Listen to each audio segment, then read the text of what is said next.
नमस्कार, मैं हूं आपके साथ मयंक। आज 13 तारीख है और देखिए ईरान और अमेरिका के बीच डील को लेकर तमाम खबरें देखी होंगी आपने, तमाम चर्चाएं देखी होंगी।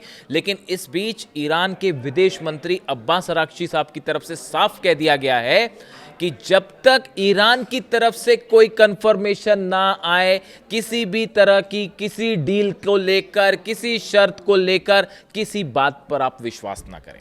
तमाम बातें दिख रही हैं कि कई ये डील हो रही है, वो डील हो रही है, ये शर्त है, वो शर्त है, जबकि हकीकत ये है कि अभी जो असल मुद्दे हैं उन पर दूर दूर तक कोई चर्चा ही नहीं हुई है।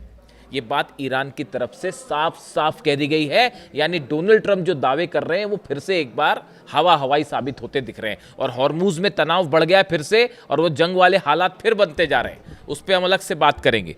लेकिन इस वीडियो में मैं एक दूसरे मुद्दे की चर्चा करना चाह रहा हूं जो कल हुआ ये, और इस पे मेरी नज़र थी। और उसके बाद जो पैनिक और टेंशन फैला अमेरिका में और अमेरिका के CIA में और मोसाद में, इसराइल की जो खुफिया एजेंसी है, वो सब के सब तनाव में आ गए। अब ये खबर क्या थी, इसको ध्यान से समझना पड़ेगा।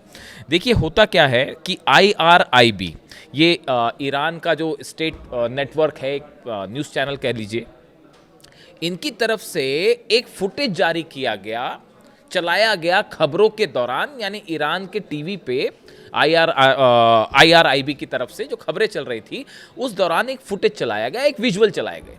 अब ये विजुअल क्या थे? ये विजुअल थे जिस तरह से परमाणु धमाका होता है, एटमी धमाका होता है, उसके बाद जो मशरूम क्लाउड बनता है, उसका विजुअल चला दिया गया अचानक।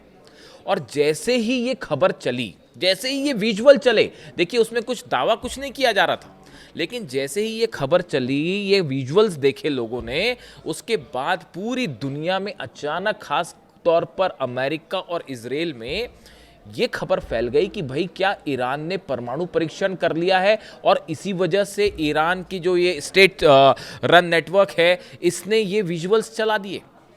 इस तरह की खबरें फैल गई और अचानक जितने न्यूक्लियर एक्सपर्ट्स हैं, साइंटिस्ट हैं, IAEA हो, CIA हो, वॉशिंगटन हो, पेंटागन हो, सब में ये हलचल शुरू हो गई कि भाई अचानक ईरान के सरकारी चैनल पे ये परमाणु धमाके के विजुअल्स कैसे चल गए। अब देखिए पहले खबर क्या है, इसकी हकीकत क्या थी, वो भी आपको बताऊंगा मैं, और कितना पैनिक था अमेरिका और इजराइल में इस खबर को लेके, ये भी आपको बताऊंगा। देखिए खबर क्या थी। A controversial broadcast by Iran's state run network IRIB has sparked wide spread speculation after footage depicting a nuclear explosion briefly appeared during a news program. एक न्यूज प्रोग्राम के दौरान न्यूक्लियर धमाके के जिस तरह से विजुअल होते हैं, ऐसे विजुअल टेलीविजन पे चला दिए गए। The graphics showing a blinding flash followed by a towering mushroom cloud over a city. अब ये विजुअल में क्या था, इसमें एकदम तेज धमाका होता है, जिस तरह से एटमी धमाके होते हैं उस तरह का धमाका होता है, और उसके बाद एक तेज रोशनी निकलती है और मशरूम क्लाउड बनता है। ये बिल्कुल उसी तरह का मशरूम क्लाउड था जिस तरह का न्यूक्लियर धमाके के बाद बनता है। Immediately fueled rumors online and raised questions about Iran's nuclear ambition। और जैसे ही ये खबर चली उसके बाद ये जो है, मतलब ये विजुअल चले, उसके बाद जो है ये पैनिक फैल गया कि ईरान ने या तो न्यूक्लियर टेस्ट कर लिया है या करने वाला है। इस तरह की बातें शुरू हो गई।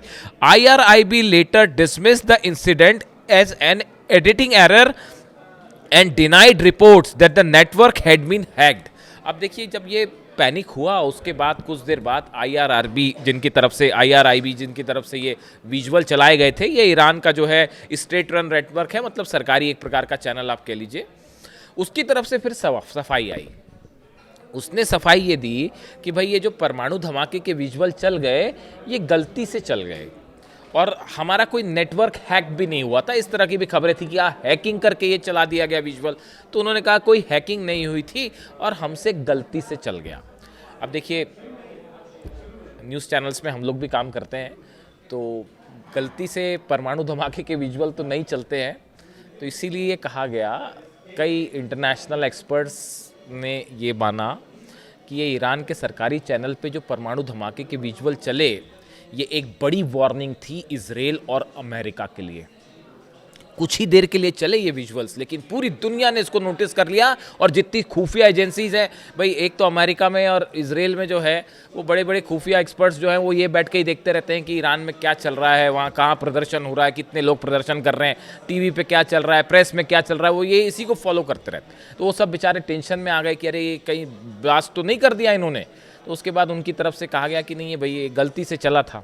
अब गलती से चले को कई लोग ये भी मान रहे हैं कि ये चेतावनी थी डोनाल्ड ट्रंप के लिए और नेतान्याहू के लिए कि ये जो हमले आप कर रहे हैं और हमारे न्यूक्लियर प्रोग्राम को जो दादागिरी करके रोकने की कोशिश है, अब वो कभी भी एक हथियार का रूप भी ले सकती है। ये दबे छुपे शब्दों में वार्निंग दी गई अमेरिका को और इजराइल को। इस तरह की राय कई एक्सपर्ट्स जो हैं उन्होंने रखी है। अब देखिए, ईरान के न्यूक्लियर प्रोग्राम को लेकर इसका जिक्र मैंने इसलिए किया क्योंकि ये पेंटागन में, वॉशिंगटन में और तेल अवीव में अच्छा खासा पैनिक था इसको लेकर, और बड़ी खबरें बनी इसको लेकर कि भाई ये क्या हुआ। अब देखिए, ईरान की जो डील है, जिस डील की इतनी चर्चा हो रही है अमेरिका और ईरान की, इसका जो कोर मुद्दा है वो कोर मुद्दा है यूरेनियम और न्यूक्लियर प्रोग्राम। ये दो मुद्दे ऐसे हैं जिनको लेकर अभी तक इस डील में दूर दूर तक कहीं कोई, भाई आप जब चर्चा करोगे तब तो सहमति बनेगी। अभी तो इस पे कोई चर्चा ही नहीं हुई है। अभी सिर्फ बात इतनी है कि क्या चर्चा की जाए आगे, यानी आप समझ रहे हैं ये बहुत ही इनिशियल। इसीलिए अब्बास अरागची ये कह रहे हैं कि जो खबरें मीडिया में चल रही हैं, इधर उधर दावे, ये दावे वो दावे, ये डील वो डील, किसी पर विश्वास करने की जरूरत नहीं है। यही बात मैं आपको बार बार कहता हूं।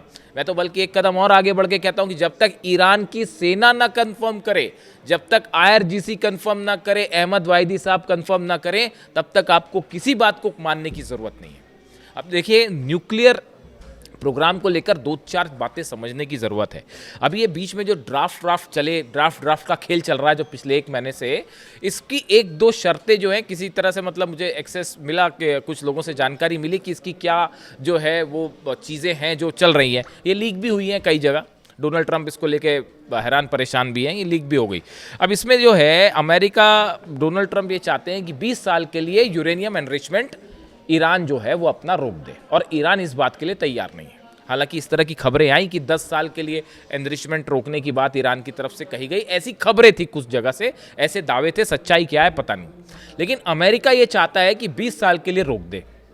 पहले अमेरिका क्या चाह रहा था कि यूरेनियम सौंप दिया जाए, ईरान ने कहा जी नहीं सौंपेंगे। फिर कहा कि उसको डिस्ट्रॉय कर देते हैं, ईरान ने कहा सवाल ही नहीं है। फिर ये हुआ कि अच्छा चलो कोई बात नहीं, तो फिर आप 20 साल के लिए एनरिचमेंट को रोक दीजिए। ये एक ड्राफ्ट का हिस्सा है जिसको लेकर ईरान तैयार नहीं है। तो ये पहला मुद्दा है जिसको लेकर जो जहां पेच फंसा हुआ है।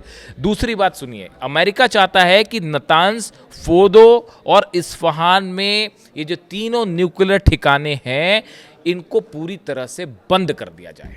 ये मांग है अमेरिका की, और ईरान जो है वो इसके लिए कतई तैयार नहीं है। ईरान अपने न्यूक्लियर सेंटर्स क्यों बंद करेगा?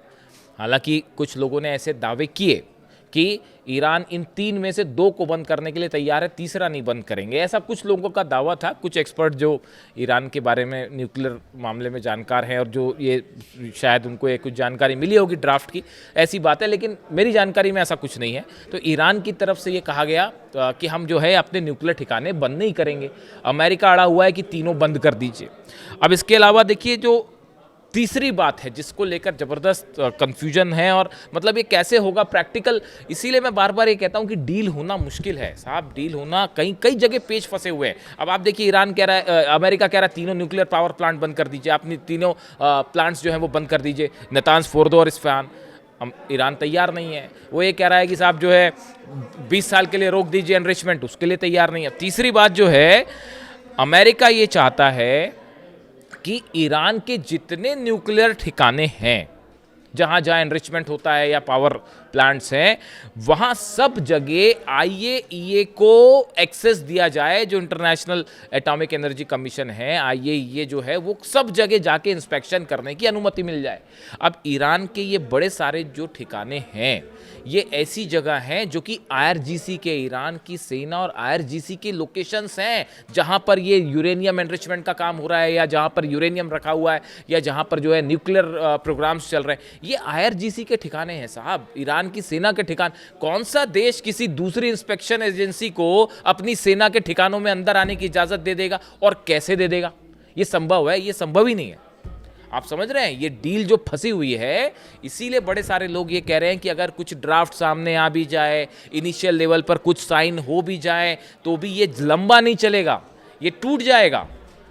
जब 2015 में इतने सारे देश बीच में काउंटर गारंटी बने, सब कुछ हुए, लेकिन वो टूट गया ना, समझौता तोड़ दिया अल्टीमेटली ने, और डोनाल्ड ट्रंप ने तोड़ा उसको। तो अब तो हालात ऐसे हैं कि एक दूसरे का दोनों पर कोई विश्वास ही नहीं है। उस समय तो जंग नहीं हुई थी, इस समय तो अब ये 2-2, 3-3 जंग हो चुकी है। आप ईरान के सुप्रीम लीडर को असैसिनेट कर चुके हो और ये सोचते हो कि ईरान विश्वास करेगा।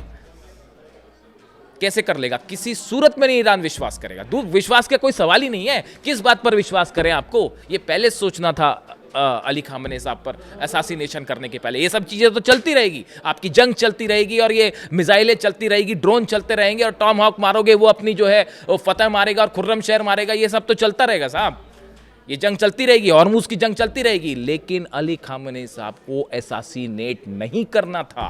जो बची कुछ संभावनाएं थी डील होने की, वो आपने खुद खत्म कर दी है। और आपको क्या लगता है कि डील पेपर कोई साइन हो जाएंगे तो लंबा चलने वाला है? वो कतई लंबा नहीं चलेगा। आपको पता है IRGC के जो चीफ है अहमद वाइदी साहब, उनकी तरफ से क्या बयान आया है? उन्होंने ये शर्त रख दी है सामने, ये कौन मेडिटेशन कर रहा है और कौन क्या कर रहा है भूल जाइए इसको। जब तक ईरान की सेना कोई बात ना बोले तब तक मानिएगा मत। ईरान की सेना की तरफ से कहा गया है, अहमद वाइदी साहब की तरफ से शर्त रख दी गई है कि पहले हमारी जो फ्रीज संपत्ति है उसको रिलीज करो, उसके बाद हम बात करेंगे। धोखा किसने किया? अमेरिका ने। डील के बीच में हमले क्यों हुए? छठी दौर की बातचीत के बीच में हमले अमेरिका ने किए। फिर बातचीत हो रही थी, हमले किसने किए? अमेरिका ने किए। तो क्यों विश्वास किया जाए? तो अब वही स्टैंड यही है। अब अहमद वाइदी और ईरान की सेना जो है वो अली खामनेई साहब वाले फॉर्मूले पे चल रही है, एक कदम आगे। अगर एक कदम आगे नहीं चले होते तो आज पिट गए होते।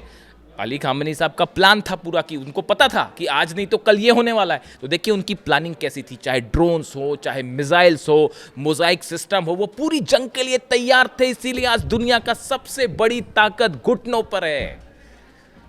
इसका पूरा क्रेडिट जाता है ईरान के सुप्रीम लीडर अली खामनेई साहब को। ना सिर्फ एक सुप्रीम लीडर थे बल्कि बेहतरीन आर्मी कमांडर थे।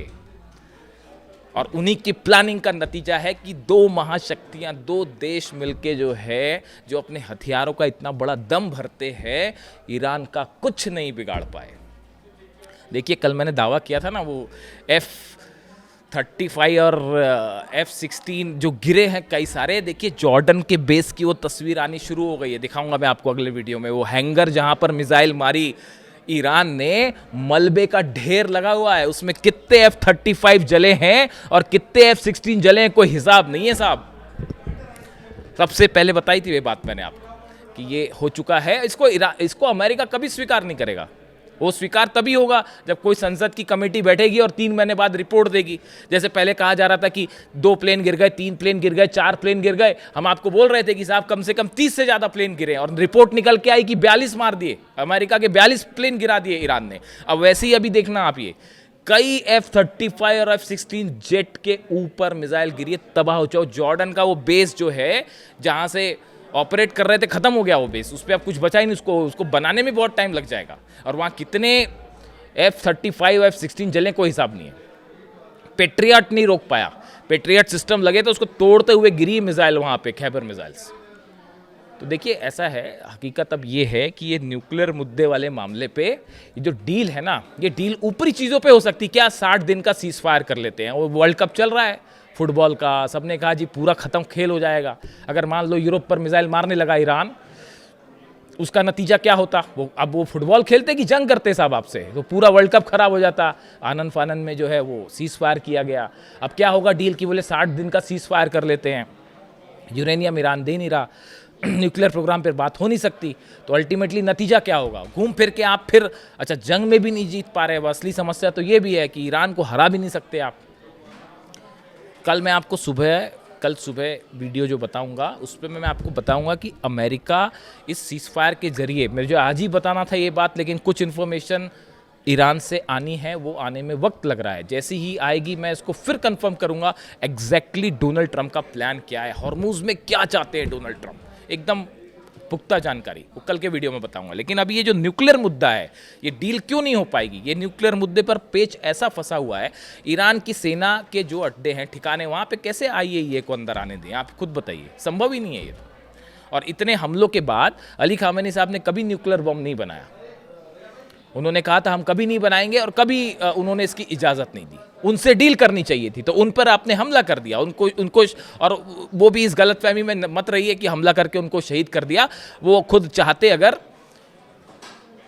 तो वो कोई उनको असैसिनेट नहीं कर पाता। वो तो उन्होंने कहा कि तेहरान के लोगों को आप नहीं छुपा सकते बंकर में, तो मैं भी नहीं जाऊँगा। वो उनकी इच्छा थी। इस गलतफहमी मत रहिए, अगर कोई सोचता है कि अमेरिका ने उनको असैसिनेट कर दिया, इजराइल ने कर दिया, ऐसा कतई नहीं है।